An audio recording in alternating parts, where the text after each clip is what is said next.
부정적인 사람을 피하는 법. 당신보다도 마음이 흐트러져 있어 당신에게 악영향을 줄 수밖에 없는 사람은 정중히 대하되 친한 사이가 되지 않도록 주의하세요. 마음이 말끔히 정돈되어 함께 있는 것만으로도 좋은 영향을 받을 수 있는 사람이라면 친하게 지내세요. 이것이 최고의 행복입니다. 그렇게 뛰어난 사람을 존경하며 그에게 무언가를 건넬 때의 즐거움, 이것이 최고의 행복입니다. 유명인사라도 된 듯 자신의 수입이나 현재의 상태와 어울리지 않는 고급 주택가에 살거나 사람을 오만하게 만드는 호화저택에 살면 마음이 불안정해집니다. 분수에 맞는 주거에서 차분하게 극히 평범하게 사는 것, 이것이 최고의 행복입니다. 몸으로 행하는 행동도, 입으로 행하는 말도, 마음으로 행하는 생각도 부정적인 방향으로 폭주하지 않도록 잘 관리합니다. 이것이 최고의 행복입니다. 이제껏 마음속에 쌓아온 선한 에너지가 많다면 앞으로도 안심할 수 있습니다.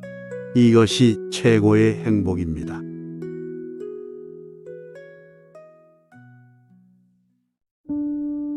마음 명상 시청자 여러분, 안녕하세요. 오늘은 우리가 주변 사람들과의 관계에서 주의해야 할 점과 진정한 행복을 찾는 방법에 대해 이야기해 보려고 합니다. 우리는 일상에서 많은 사람들과 교류하며 살아갑니다. 그러나 우리에게 악영향을 미칠 수 있는 사람들과는 거리를 두는 것이 중요합니다. 예를 들어 항상 부정적인 이야기를 하거나 남을 비난하는 사람과 가까이 지내다 보면 우리도 그 부정적인 에너지에 영향을 받게 됩니다. 이런 사람들을 정중하게 대하되 너무 가까워지지 않도록 주의하는 것이 필요합니다. 반면에 마음이 맑고 긍정적인 에너지를 가진 사람들과 가까이 지내면 우리도 그 좋은 영향을 받게 됩니다.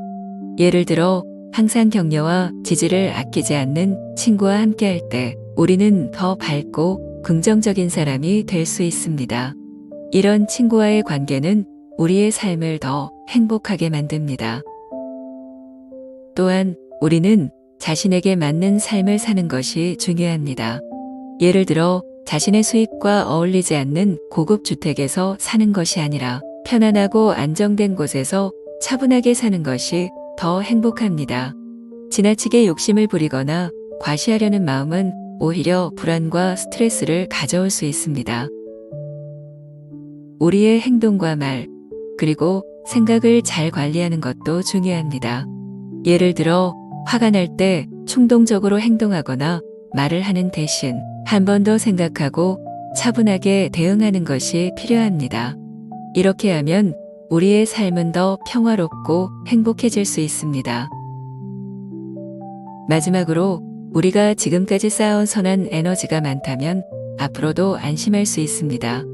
예를 들어 항상 남을 돕고 긍정적인 생각을 유지해왔다면 그 선한 에너지는 우리에게 계속해서 좋은 영향을 미칠 것입니다.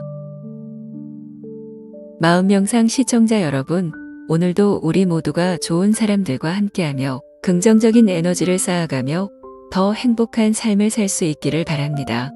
함께 해주셔서 감사합니다. 평온한 하루 되세요.